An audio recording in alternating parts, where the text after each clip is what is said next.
Il est rare de mentionner la méditation et les relations sexuelles dans une même phrase ou conversation. Je pense qu'on croit secrètement qu'on ne devrait pas y songer en méditant et qu'avant tout, on devrait même faire le vide dans notre esprit. Mais c'était notre thème d'hier, n'est-ce pas? La première idée reçue sur la méditation est de croire qu'on devrait être capable d'ordonner à notre esprit de s'arrêter, ce qui est impossible. On pense involontairement, tout comme notre cœur bat involontairement. Donc si on juge notre manière de méditer selon notre capacité à bloquer nos pensées, on aura toujours l'impression d'échouer et on arrêtera de pratiquer. Si on croit secrètement qu'on n'est pas supposé penser, alors c'est d'autant plus vrai en ce qui concerne nos relations sexuelles. Et si on se surprend à le faire en méditant, on se dit qu'on va avoir des ennuis, non? Car en quelque sorte, on a porté au nu cette pratique méditative. On l'associe à un rite sacré exercé par des moines tibétains en robe vivant dans des grottes, à la recherche de l'illumination. Je ne sais pas très bien ce que vous pensez de l'illumination. Selon moi, elle est le résultat de la disparition du stress dans notre corps et de la renaissance de notre véritable, authentique et complet potentiel. En Inde, il existe 2 courants de méditation. L'un est destiné aux moines, et l'autre est adapté aux gens comme nous, toujours occupés à la fois dans leur tête et dans leur vie. Je présume qu'il n'y a aucun moine dans la salle. Enfin, j'espère. Encore ce rire. Nous pourrions jouer à un jeu d'alcool. Chaque fois que je ris de mes propres blagues, vous buvez un coup. Je me crois extrêmement drôle. Merci à tous d'applaudir mes gloussements. En Inde, il existe donc 2 types de méditation. Il y a bien sûr des milliers de styles différents, mais ils viennent soit d'un style fait pour les moines, soit un style fait pour les propriétaires profanes. Je l'ai appris quand j'ai commencé à étudier la méditation, car avant je pensais que la méditation que les moines pratiquaient devait être très puissante. Je les imaginais en train de vibrer ou de léviter, car ce sont des moines. Mais en réalité, c'est tout le contraire. Si vous avez un travail et des enfants à élever, vous avez moins de temps libre dans la journée pour méditer. Vous devez donc vraiment vous y consacrer et travailler en profondeur sur vous-même, pour qu'à l'issue de votre méditation, vous ressentiez davantage de félicité, d'épanouissement et de joie à offrir aux personnes et à tout ce qui vous entoure. Alors que pour les moines, c'est différent, car la méditation est leur contribution à la société. Comme ils méditent toute la journée, ils peuvent se permettre une pratique plus légère. Mais si vous vivez dans une maison, vous voulez avoir des enfants et une vie sexuelle, il n'y a aucune raison qui vous empêche de penser au sexe en méditant. Ou qui vous empêche d'utiliser la méditation pour prendre plus de plaisir. Je vais vous parler des raisons scientifiques qui expliquent pourquoi la méditation peut vous aider au lit. Mais j'aimerais d'abord parler des relations amoureuses. Vous devez vous dire, je ne me suis pas levé si tôt pour parler de ça, allons droit au but. Mais parlons-en. Je crois qu'elles existent pour 2 raisons. Elles nous enseignent beaucoup et elles sont un exutoire de notre épanouissement.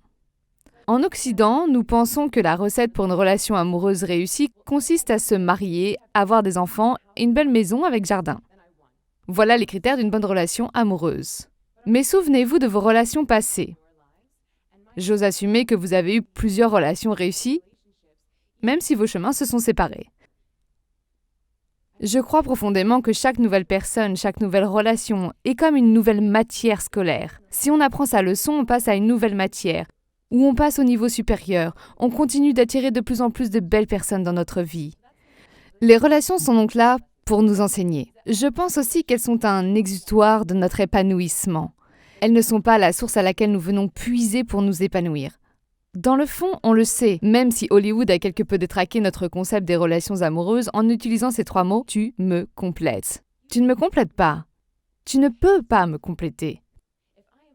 Si je suis épanouie à 80% et que je commence une relation dans le but de trouver les 20% manquants, je finirai toujours par être déçue.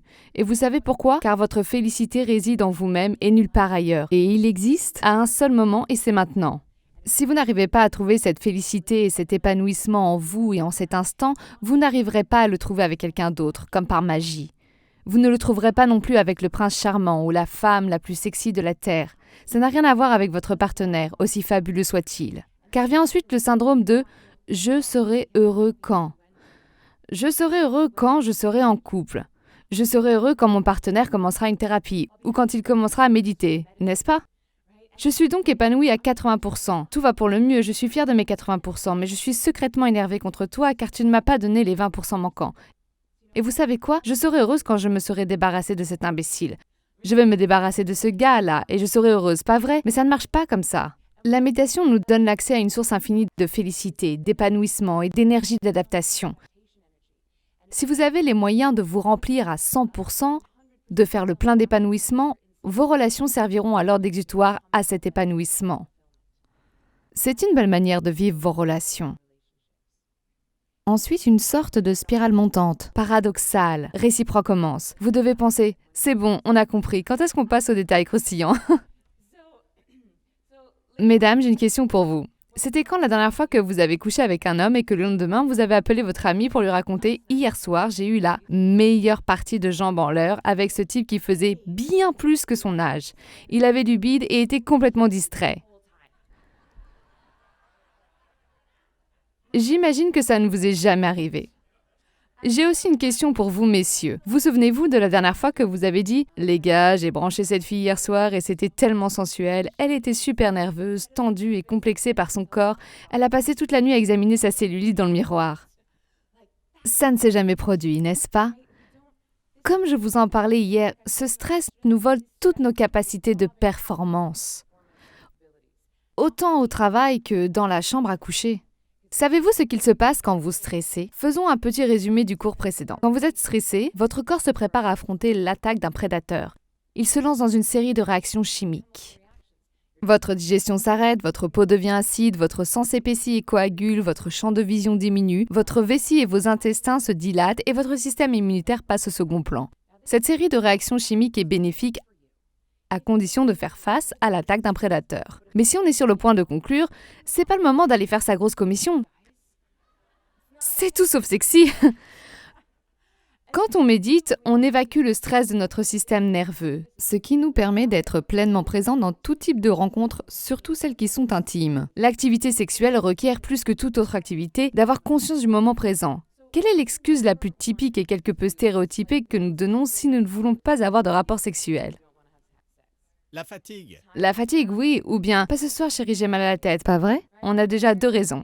En considérant qu'une méditation vous procure un repos 5 fois plus profond que le sommeil, vous vous sentirez bien plus éveillé après l'avoir pratiqué. Vous aurez plus d'énergie pour faire l'amour. Vous serez capable de dormir un peu moins grâce à la méditation et vous pourrez assurer au lit. Parlons des maux de tête. La méditation guérit 90% des migraines, si elles sont liées au stress. D'ailleurs, j'ai un conseil bonus pour vous. Si vous en souffrez, l'une des manières d'y remédier est la masturbation. Pourquoi? Eh bien, quand vous avez un orgasme, les vaisseaux sanguins se dilatent et permettent à votre sang de mieux circuler dans votre cerveau. Donc si vous souffrez de migraine et que la méditation ne suffit pas pour vous soulager, masturbez-vous. Eh oui, faites du bruit pour la masturbation.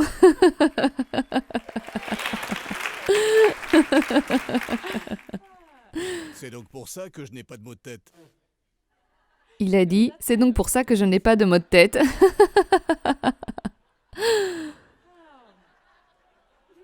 Je vous adore. Quand on stresse, notre corps subit une montée d'adrénaline et de cortisol. Savez-vous ce qui se passe quand notre corps sécrète beaucoup de cortisol? Il commence à stocker les graisses. Notre corps se prépare à affronter une situation d'urgence, telle que surmonter l'hiver. La sécrétion de cette hormone dans le corps est aussi l'origine des troubles de l'érection. De même, si les femmes ont un taux important de cortisol, elles sont physiquement incapables d'avoir un orgasme. La méditation est loin d'être une pratique hippie faux folle qui nous permet d'être plus présents et de se voir les chakras les uns les autres. Si on est trop stressé, on ne peut pas avoir d'orgasme. Pourquoi s'inflige-t-on ça? Pourquoi est-ce qu'on se stresse pour tout, au lieu de profiter du moment présent? La bonne nouvelle, c'est qu'il existe des solutions simples. Faire du sport quotidiennement, méditer ou faire du yoga sont des activités qui nous permettent de nous offrir pleinement notre partenaire. Enfin, parlons d'orgasme. L'orgasme fait partie de ce qui se déroule uniquement ici, en soi, et dans l'instant présent. Vous ne vivrez pas d'orgasme dans le futur, ni dans le passé. C'est l'unique sensation qui se déroule tout de suite et maintenant, au même titre que la félicité et l'épanouissement. Pour rappel, Ziva est un mot sanskrit qui signifie félicité, mais aussi rayonnement et bonté. Plus vous méditez, plus vous accédez à cette félicité qui est en vous. Vous avez alors davantage à transmettre à votre partenaire et à votre épanouissement. Puis cette spirale montante réciproque commence alors à se former. Plus vous donnez et plus vous recevez. Finalement, ce qui est le plus fascinant avec la méditation, c'est qu'elle permet d'augmenter les neurones miroirs. Quelqu'un en a déjà entendu parler? Il s'agit d'une découverte relativement récente qui dit que les neurones miroirs sont pour la psychologie ce qu'est l'ADN pour la biologie. Voici leur description selon une actrice de Broadway. Je ne suis pas neurologue, mais je fais parfois semblant d'en être une. Selon moi, les neurones miroirs sont comme des petits boomerangs dans notre cerveau. Ils sortent et interagissent avec les neurones miroirs de quelqu'un d'autre, puis reviennent dans notre cerveau pour nous faire un rapport de l'information collectée. Par exemple, votre amie vous rejoint et est de mauvaise humeur. Avant qu'elle ne dise quoi que ce soit, vous pensez « Oh, la pauvre ». Vous pouvez sentir sa tristesse. Ce sont les neurones miroirs. Si vous avez un bon ressenti en entrant dans un studio de yoga, ce sont les neurones miroirs. Plus vous méditez et plus vous augmentez leur activité. Imaginez que je tienne un couteau dans ma main et que je me coupe la paume. Ça vous fera un peu mal à vous aussi. Ce sont les neurones miroirs. Ils sont la raison du succès de l'industrie pornographique. Regarder des personnes ayant du plaisir nous en procure en retour. Si la méditation permet d'augmenter le nombre de neurones miroirs dans notre cerveau, nous ressentirons plus de plaisir en observant notre partenaire ayant du plaisir, devenant ainsi un amant plus généreux. On reçoit ce que l'on offre. Donc plus on offre du plaisir, plus on en reçoit. C'est ainsi que se crée cette fabuleuse spirale. C'est bien beau de parler de méditation, mais pourquoi ne mettrons pas tout ça en pratique? Vous êtes prêts à essayer? Super! Laissez-moi juste rapprocher ma chaise. J'aimerais vous enseigner une technique qui s'appelle « Écoutez vos sens ». Pas jouir de vos sens.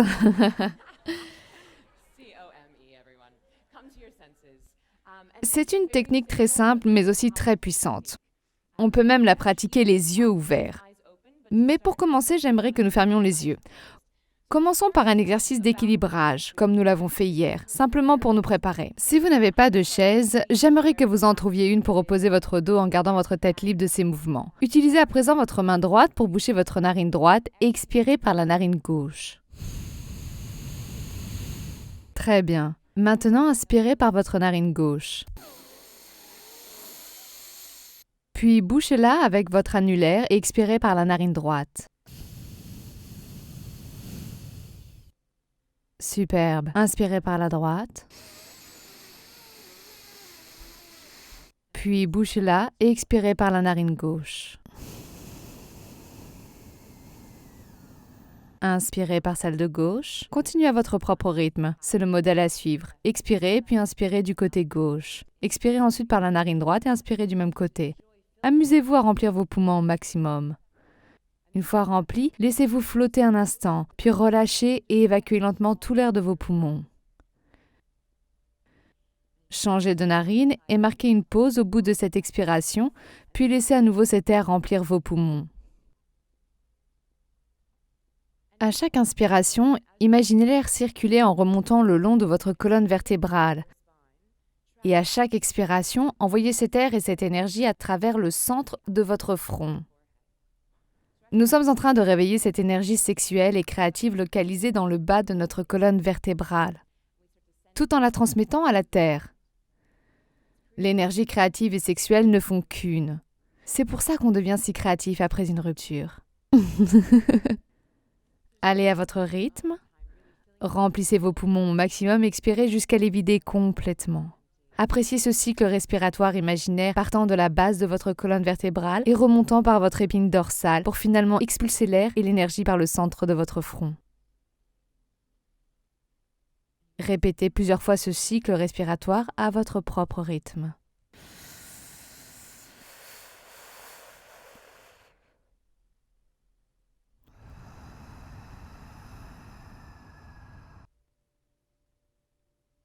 Très bien.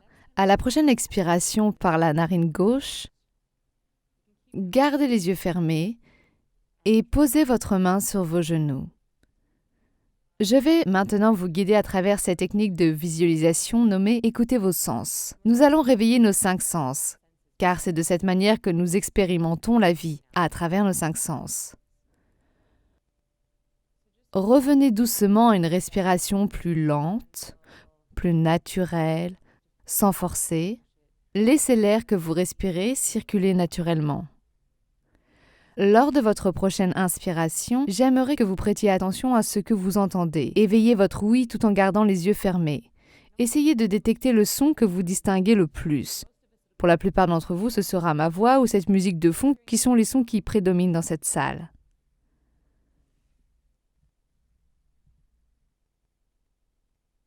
Lors de votre prochaine inspiration, identifiez le son le plus subtil que vous entendez.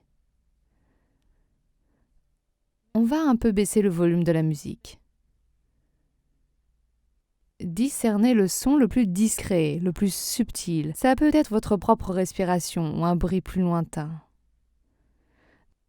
Très bien. Pendant votre prochaine inspiration, j'aimerais que vous preniez conscience de votre toucher. Identifiez la sensation tactile qui prédomine le plus dans votre corps en ce moment. Pour la plupart d'entre vous, il s'agit de votre derrière sur la chaise. Vous avez peut-être une douleur dans le genou, ou votre cœur bat rapidement. Identifiez la sensation tactile la plus évidente en cet instant. Magnifique. Pour votre prochaine inspiration, passons au plus subtil. Identifiez la sensation tactile la plus subtile. Ça peut être l'air qui rentre et qui sort de votre nez, ou vos cheveux qui caressent votre nuque, ou encore l'air frais de la climatisation qui effleure votre peau. Identifiez la sensation tactile la plus subtile. Parfait. Maintenant, tout en gardant les yeux fermés, dirigez votre conscience vers votre vue.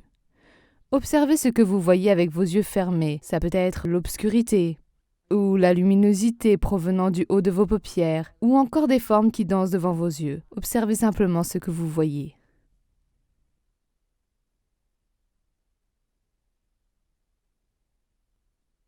Très bien. Lors de votre prochaine inspiration, dirigez votre conscience vers votre goût. Même si vous n'êtes pas en train de manger, vous devez sentir un goût dans votre bouche. Sentez-vous une acidité? Votre bouche est-elle sèche? Est-ce le goût de votre dentifrice ou de votre café? Discernez les goûts qui prédominent dans votre bouche. Au cours de la prochaine inspiration, passez au plus subtil.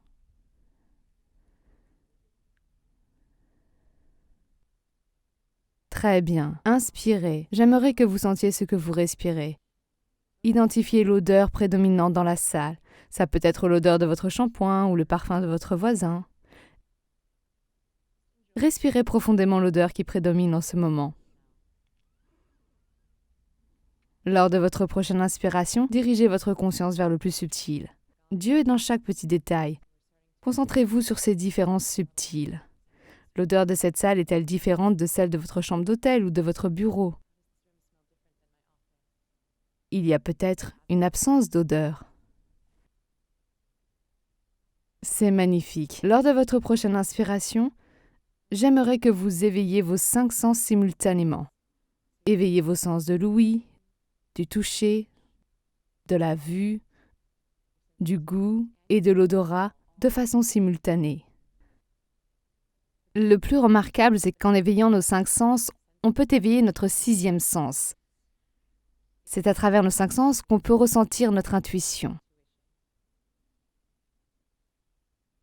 Profitez de cette prise de conscience simultanée de vos 5 sens. Écoutez ce que vous entendez, ressentez ce que vous touchez, observez ce que vous voyez, discernez ce que vous goûtez et ce que vous respirez. Il s'agit d'un exercice simple. À mesure qu'on le pratique, on se projette dans l'hémisphère droit de notre cerveau et donc dans le moment présent. Si vous êtes capable de vous plonger dans le moment présent, alors tout va bien. Vous avez un endroit où dormir, de la nourriture pour manger. Vous nagez dans l'abondance. Vous avez des gens qui vous aiment. Vous avez un potentiel créatif infini.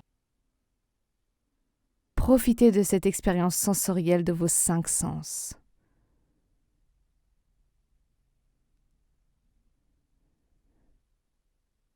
En gardant les yeux fermés, inspirez le mot « laisser ». Expirez le mot « partir ».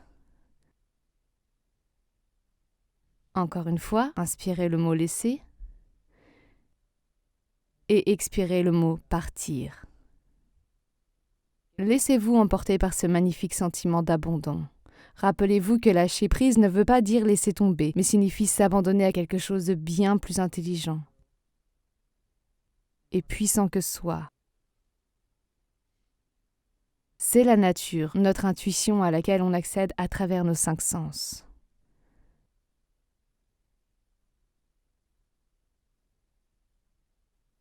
Gardez les yeux fermés. Je pense que c'est important d'éprouver de la gratitude avant de terminer une méditation. Prenez un instant pour penser à 5 éléments pour lesquels vous vous sentez reconnaissant en ce moment précis. Ça peut être aussi simple que l'air que vous respirez, la nourriture que vous avez, les personnes qui vous aiment, les professeurs que vous avez eus dans votre vie. Quelle que soit leur nature, remerciez-les. C'est un exercice simple mais extrêmement puissant. Cela permet de rediriger notre cerveau vers ce qui fonctionne, afin de faire croître le centre de notre attention. Inspirez profondément la vie et l'énergie que la prise de conscience du moment présent et celle de la sensualité vous procure. Laissez-la vibrer en vous à travers chaque cellule de votre corps. Rappelez-vous que vous êtes l'épanouissement à la recherche du besoin et non l'inverse. Vous n'êtes plus le besoin à la recherche de l'épanouissement, mais l'épanouissement à la recherche du besoin. Votre épanouissement baigne dans la félicité, le rayonnement et la sensualité vibrent à travers chaque cellule de votre corps. Quand vous vous sentez prêt, à votre rythme, vous pouvez tranquillement ouvrir les yeux.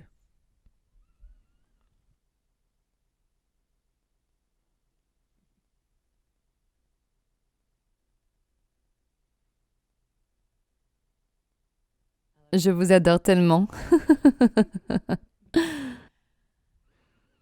Nous venons de pratiquer les yeux fermés cette technique appelée « Écoutez vos sens ». Je suis sérieuse quand je vous dis qu'on peut la pratiquer les yeux ouverts, en faisant la queue à la poste, en étant en retard dans un taxi, ou encore sous la douche, juste avant un rapport intime avec notre partenaire. Laissez-vous guider par cette technique appelée « Écoutez vos sens ». Elle est simple, mais surtout très puissante. Elle éveille nos 5 sens. Elle nous plonge dans l'hémisphère droit de notre cerveau, dans le moment présent et dans notre corps.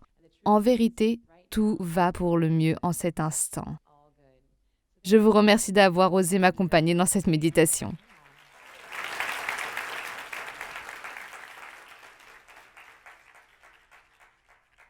Après cette séance, je suis disponible si vous avez des questions à propos de la méditation ou si vous souhaitez en savoir plus au sujet de Ziva Mind, la formation en ligne sur la méditation. J'aimerais insister sur un point avant de terminer. Si en essayant la méditation, vous avez eu l'impression d'échouer car vous ne pouviez pas empêcher votre esprit de penser, ne vous privez pas d'une vie remplie de félicité et d'épanouissement en vous basant sur la désinformation. Trouvez plutôt un professeur en qui vous avez confiance, continuez à pratiquer et à exploiter votre potentiel car vous le méritez, tout comme tous ceux qui vous entourent. Merci à tous et à bientôt!